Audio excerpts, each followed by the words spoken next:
Hurricane Irma is ripping through the Caribbean, heading to Florida. Coastal evacuations are already underway in some places. Many people are still scrambling for water, food, and fuel. So let's talk about all of this with Senator Bill Nelson of Florida. Senator, thanks so much for being with us this morning. Morning. I know that yesterday you were down in the Miami area. You met at West Palm. You met with emergency officials. What did they tell you are their biggest concerns as they watch this Category 5 storm? Right now, the roads are clogged. People are trying to flee. They're taking seriously. You can imagine the congestion coming out of the Keys, but it's now on every interstate and every toll road with tolls suspended all over the state.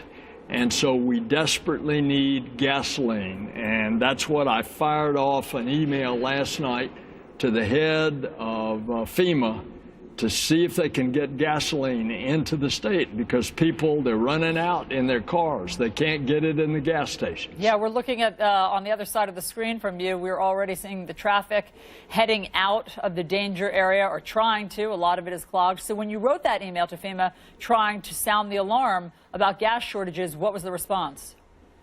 Well, that was late last night, and you know, this is early this morning.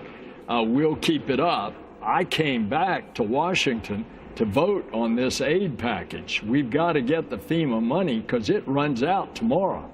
And what I've asked both leaders in the Senate, along with my colleague, Senator Rubio, is if we could put into the Harvey package money for Irma, because this one is bearing down. The last 2 days, basically the track hasn't changed. It's going to hit South Florida, and it's going to come right up the east coast of Florida. So what's been the response to your request to try to get money now for Irma? This $15 billion aid package, I think there'll be some flexibility in there for not only Harvey, but also FEMA in Irma. Remember, FEMA is really stretched on its resources. It runs out of money tomorrow. It's already started to pull people out of Texas to pre-position them for Florida. And FEMA's only got so many people and so much money. That's why this aid package is critical. Yeah, we did talk to Brock Long about this very thing earlier in the hour, who said that, you know, they're going to do their best, and he's not, you know, watching the nickels and dimes right now. He's just worried about people's lives. But you, Senator, it seems like you were writing a flurry of letters last night, not just to FEMA. You were on sort of an email writing kick to all sorts of people trying to sound the alarms. I mean, as I understand it, you wrote to FEMA, you wrote to the FTC about keeping an eye on price gouging, you wrote to NOAA because you're worried about what, hurricane hunters? Indeed. We've got a single point failure in our G4 that flies above the hurricane, improves the track accuracy by 15%. That's a single point failure.